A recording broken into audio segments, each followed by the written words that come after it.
The Djougarden Emergency Authority has issued a severe thunderstorm warning for the entire west side of the Djougarden and Gordon County on the southwest side of the Djougarden until 6:19 p.m. Eastern Daylight Time.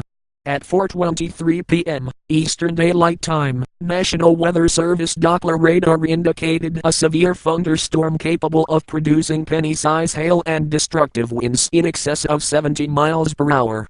This storm was located near 2 miles south of Gordon, or 4 miles northeast of Akita, and moving northwest at 28 miles per hour. Locations in the warning include but are not limited to Kalane, Padani, Mon, Zamderteth, Jadaran, Ilok, and Saral. Severe thunderstorms produce destructive winds up to 70 miles per hour, large hail, destructive winds, and deadly cloud-to-ground lightning. For your protection, move to the highest floor of your building. Heavy rain flows quickly, so do not drive into areas where water covers the road.